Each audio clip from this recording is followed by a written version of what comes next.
Video like जरूर कर लीजिए और ऐसे वीडियो लगातार फ्री में पाने के लिए चैनल को तुरंत सब्सक्राइब कर लीजिए और बेल आइकन को जरूर टैप कर लीजिए ताकि आगे भी सारे वीडियो आपको मिलते रहे। यूट्यूब में फॉलो करते हैं तो प्लीज ये वाला फ्री टेलीग्राम चैनल जरूर ज्वाइन कर लीजिएगा। सारे नोटिफिकेशन सारे अपडेट यहीं पे आते हैं, ध्यान रखिए। स्वागत है आपका सी सेट प्रिपरेशन के इस यूट्यूब चैनल पर। यह study for civil services by Gyan sir द्वारा संचालित एक फ्री इनिशिएटिव है।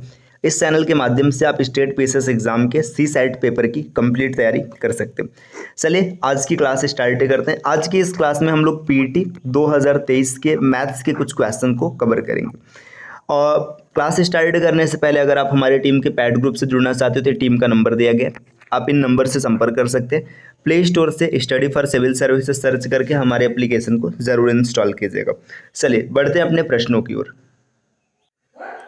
देखिए इससे पहले हम लोगों ने 15 क्वेश्चन को कवर कर रखा है। आज हम लोग 16वें क्वेश्चन से स्टार्ट करेंगे। 16वां क्वेश्चन ये दिया है कि 13 परिणामों का औसत 68 है, पहले 7 का औसत 63 है और आखिरी 7 का औसत 70 है, तो 7वां परिणाम क्या होगा। देखिए यहाँ पे ना आपको स्टार्ट में 7 का एवरेज दे रखा है, कितना है 63, और बोल रहा है कि जो लास्ट 7 है इसका एवरेज जो है 70।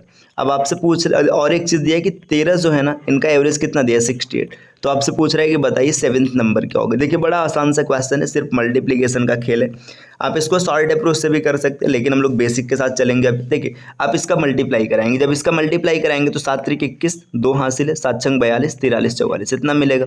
फिर वापस से आप इसका मल्टीप्लाई कराएंगे तो 490 मिलेगा। देखिए ये जो 14 परिणाम है, 14 परिणाम, अगर आप इस परिणाम को ऐड करेंगे ना तो आपको मिलेगा 1, और यहाँ पे 9 और 4 13, तो 3 1 यहाँ पे 9 931 मिला। अब इसका मल्टीप्लाई आपको कराना है, मल्टीप्लाई करा लीजिएगा। 13 8 104 है ना, 4 मतलब 10 आपने क्या रखा है, हासिल रखा है। 13 6 78, 78 और 10 88 है ना, 884। देखिए 884। अब देखिए आप इसको ना यूनिट डिजिट से भी कैलकुलेट कर सकते हैं। यहाँ पे 1 है, 1 का मतलब 11 हो गया, 11 में से 4 माइनस करेंगे 7 आएगा। तो सिर्फ एक ही ऑप्शन ऐसा है जिसका यूनिट डिजिट 7 है, तो इसका आंसर हो जाएगा ऑप्शन ए 47। ठीक, आप इसको इस तरीके से कर सकते थे। बाकी इसका स्मार्ट अप्रोच भी है। तो अभी हाल फिलहाल हम लोग बेसिक के साथ चल रहे हैं, स्मार्ट अप्रोच आगे समझेंगे। देखिए अब बढ़ते हैं अगले प्रश्न पर। देखिए अगला प्रश्न संख्या 17 यहाँ पर क्या दिया, ये एक सिंप्लीफिकेशन का बड़ा आसान सा क्वेश्चन, आप इसको कैलकुलेट कर लेंगे। देखिए √x/14 है ना, 196 जो है इसको जब रूट से बाहर निकालेंगे तो 14 मिलेगा, इज इक्वल टू 72/56 है ना। इसको कैलकुलेट करेंगे, ये इधर कटेगा तो 4 देगा, ये कट जाएगा, पूरा 18 आ गया।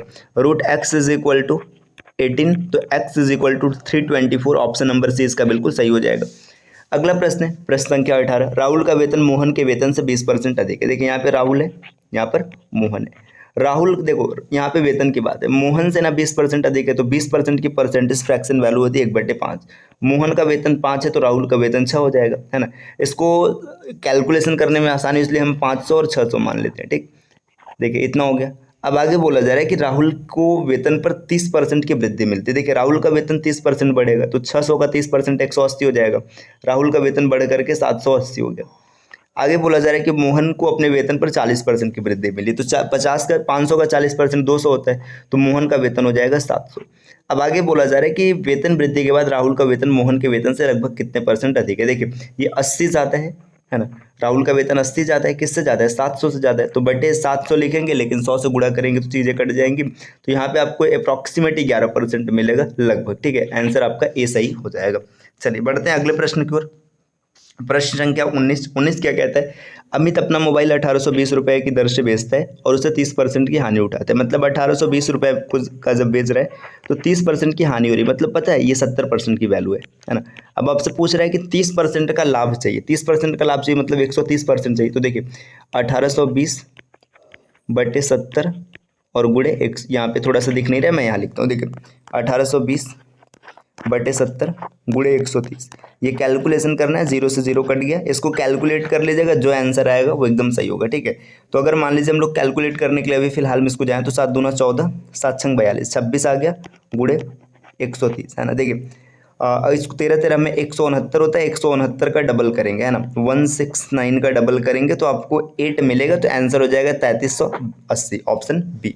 चलिए बढ़ते हैं अगले प्रश्न की ओर। अगला प्रश्न क्या है, प्रश्न संख्या 20 है ना।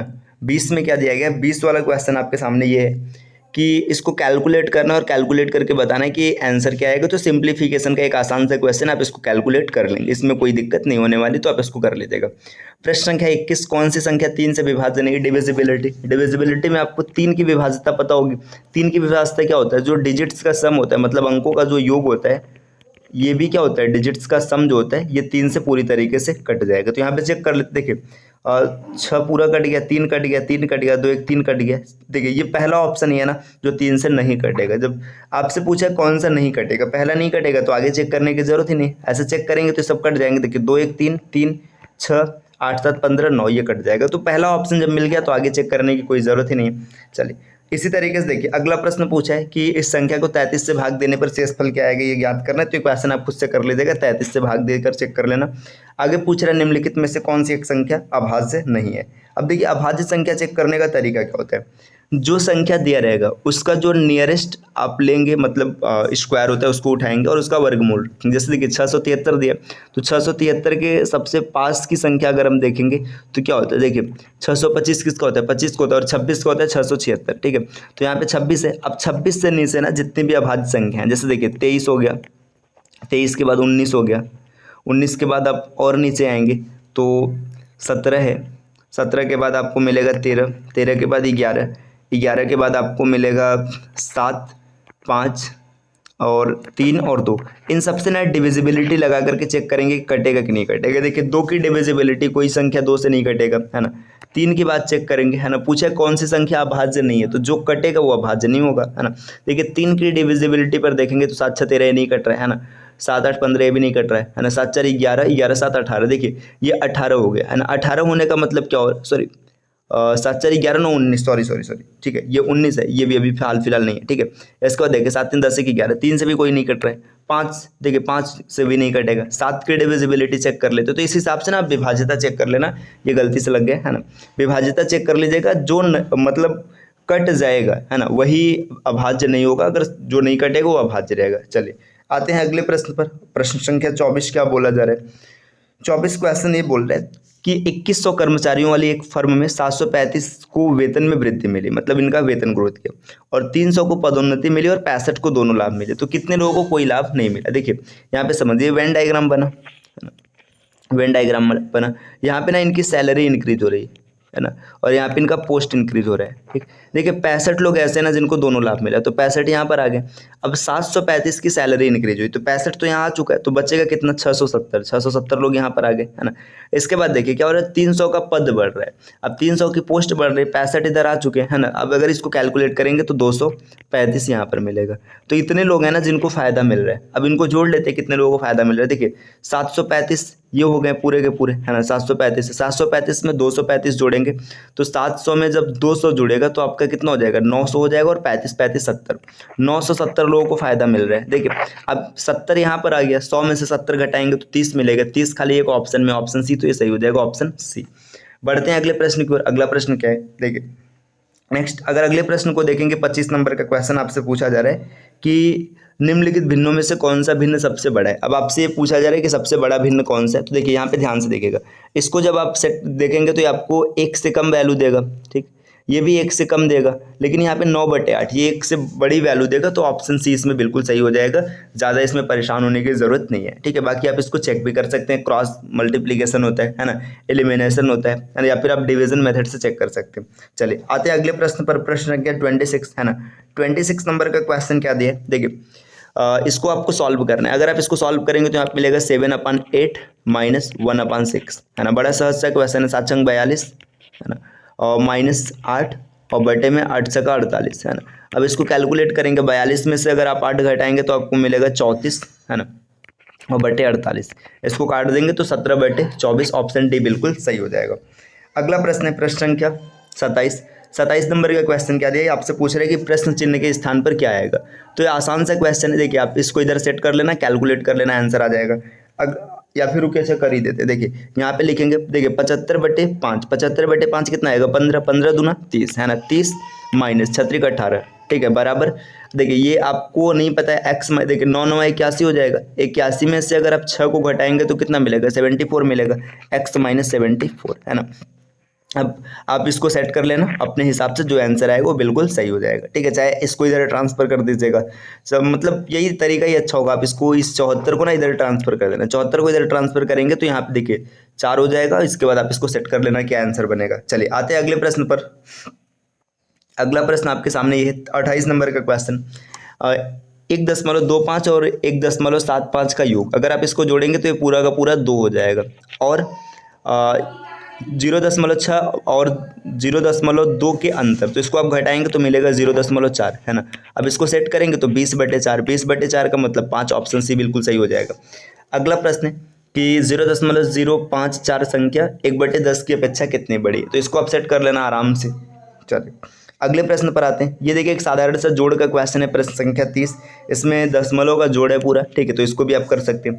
क्वेश्चन 31 को देखते हैं। 31 नंबर का क्वेश्चन क्या बोल रहे हैं। 31 नंबर के क्वेश्चन पे बोला गया कैफे के इंटीरियर पर खर्च इसके मूल्य का 25%। देखिए 25% लगा है कैफे में, और इसका जो दाम है ना 10 लाख आ रहा है। तो पूछ रहा है कि कैफे का लागत बताओ। देखो 25% की बात करेंगे तो परसेंटेज फ्रैक्शन वैल्यू 1/4 होता है ना। 1/4 का दाम है 10 लाख, तो ये 4 को इधर भेज देंगे तो 1 की वैल्यू कितनी हो जाएगी 40 लाख। तो 40 लाख रुपए पूरा लगा है कैफे में, ऑप्शन बी। अगले प्रश्न पर आते हैं, प्रश्न संख्या 32। 32 में क्या दिया है, यदि दो संख्याओं के वर्गों का योग 74 है और उनके अंतर का वर्ग जो है ना, उनके अंतर का वर्ग कितना है 42 है, तो इन दो संख्याओं का गुणनफल क्या होगा। रुकिए थोड़ा सा इंग्लिश वर्जन देखते हैं। If the sum of the square of two number से 74 and the square of their difference, है ना, इस 42। तो देखिए यहाँ पे आपसे क्या बोला जा रहा है कि देखिए इनका जो वर्गों का योग है, मान लीजिए संख्या x square plus y square, ये आपको मिल रहा है 74, है ना। फिर आगे बोल रहा है कि इनके डिफरेंस का वर्ग, मतलब एक्स माइनस वाई का होल स्क्वायर जो आपको मिल रहा है, ये मिल रहा है 42। अब आपसे पूछ रहा है कि बताइए इनका गुणनफल क्या होगा। गुणनफल आपको निकालना है, तो सीधी सी बात है, यहाँ पे आप फार्मूला अप्लाई कर दीजिएगा, एक्स माइनस वाई का होल स्क्वायर। जब आप इसको सेट करेंगे तो आपको मिलेगा x square plus y square, है ना, और माइनस 2xy, ये आपको फार्मूला मिल गया।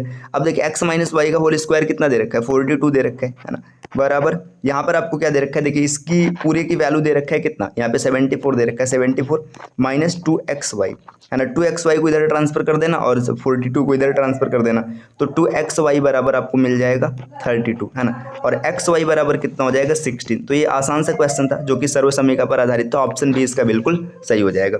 चलिए आते हैं अगले प्रश्न पर। प्रश्न संख्या 33 के, अगर 33 की बात करेंगे तो देखिए 33 नंबर का प्रश्न है, यदि शराब की बोतल के 8/10 हिस्से की कीमत 400 रुपये, तो आपसे पूछा जा रहा है 8/5 हिस्से की कीमत कितनी हो जाएगी। तो आप आराम से देख सकते हैं कि जो 8/10 है ना, ये 8/5 का आधा है, तो 400 है, तो इसका कितना हो जाएगा 800 हो जाएगा। बाकी आप कैलकुलेट भी कर सकते हैं, देखिए 8/10 इसकी कीमत कितनी है 400 रुपये। तो आप देखेंगे तो यहाँ पे अगर इसको कैलकुलेट करेंगे तो आपको मिलेगा 1 यूनिट की कीमत कितनी हो जाएगी, 1 यूनिट की कीमत हो जाएगी 500 रुपये। अब आपसे पूछा जा रहा है कि 8/5, तो 8/5 से मल्टीप्लाई करा सकते हैं, ये 800 मिल जाएगा। आप डायरेक्ट भी कर सकते हैं और कैलकुलेशन के साथ भी कर सकते हैं। चलिए अगले प्रश्न पर आते हैं, प्रश्न संख्या 34। आपको यहाँ पर दिया है 10 संख्याएं जिनका औसत 210 है, मतलब इनका योग कितना हो जाएगा 2100 हो जाएगा। औसत मतलब अगर आपको योग निकालना है तो औसत और संख्याओं का गुणा कर देंगे, तो 10 संख्याओं का योग हो जाएगा 2100। आगे बोला जा रहा है उनमें पहली संख्या और अन्य 9 संख्याओं उनमें से पहली संख्या अन्य 9 संख्याओं के योग का 2/5 गुना है। देखिए बोला जा रहा है कि जो पहली संख्या ना, मतलब जो फर्स्ट नंबर है ना, फर्स्ट नंबर जो है ये क्या है, इज इक्वल टू अन्य जो 9 संख्या है ना, इसका 2/5। तो यहाँ पे 9 संख्या लिख लेंगे, इसका 2/5 है ना।